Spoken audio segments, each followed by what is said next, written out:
In this video, what we're going to be doing is going over some of the basics of Chapter 9 to give you an idea as far as what it is that's necessary in being successful in this one.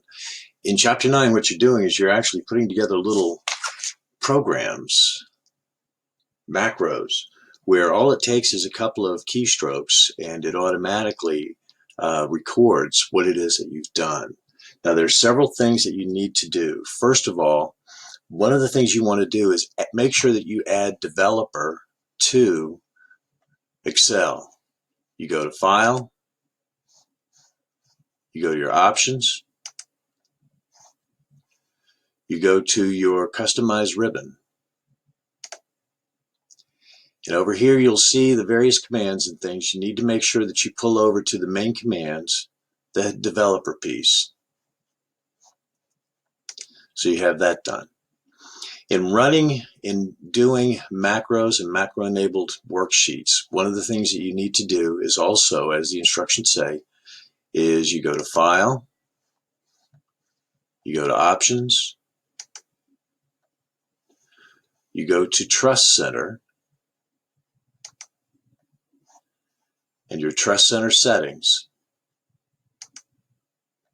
and make sure that you have Disable All Macroed with Notification selected. What it does is it enables you to actually pull up the various macros without having them run and things like this. All right, now, when you are going to be developing and creating macros, you start with the Developer tab, and you will click on Record Macro. You'll put in the name, and then in the instructions, it's telling you to, in the shortcut key, to include a Shift key. If you'll notice here, it has, control and then whatever. You can do a control and then a number or a letter or something like that. The problem is Excel has built in some of those macros, such as Control C or Control V, and you don't want to override some of those. So one of the things that it's asking you to do in the instructions is hold down Control and then hold down Shift also, and then say Q. For some reason it's not working. I'm sorry, hold down your Shift key and then press Q. What that does is it will add the Shift and the Q to it, so that when you run the macro, you hold down your Control key and your Shift key and you press that letter, and what it does is it throws that information into whatever it is that you were doing, or does whatever it is that you were doing.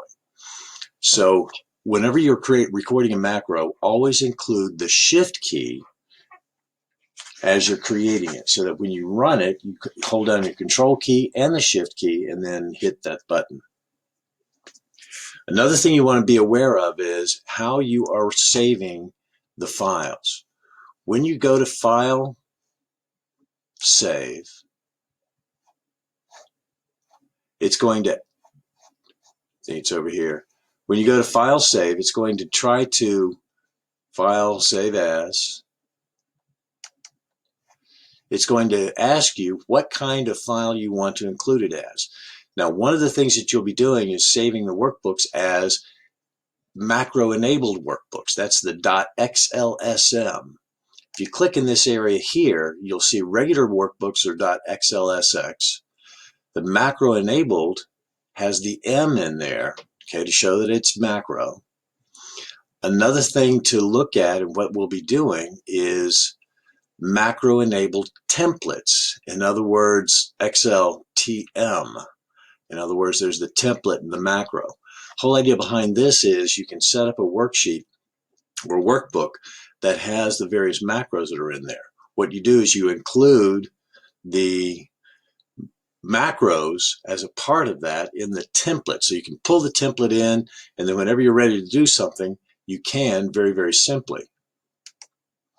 For example, the one that has already been set up, that I've already been set up here, is you click on a particular cell and you do the Control Shift F, and you can see that it filled out those cells there with the coloring, and then drop the cursor down two rows.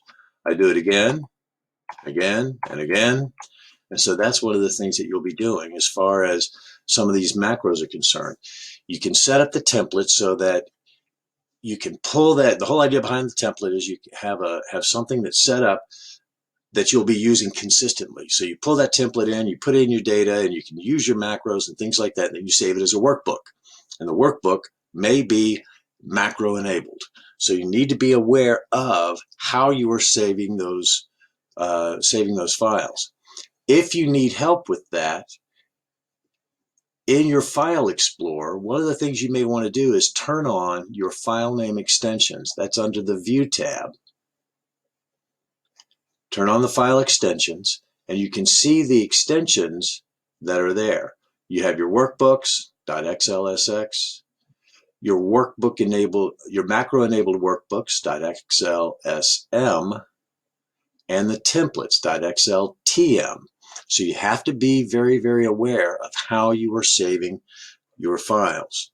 Now, another thing is, when you are recording a macro and you start recording, you need to be aware of what it is that you're doing as far as your keystrokes. Every keystroke will be recorded. So if you screw something up and you put in a bunch of stuff, you go, oh, wait a minute, and I don't want to do that, and you're still recording, it's still recording all of that, and it's going to do all of that. So if you screw up while you are recording your macro, cancel it, start over. These are some of the key points from this chapter. Give me a shout if you have questions.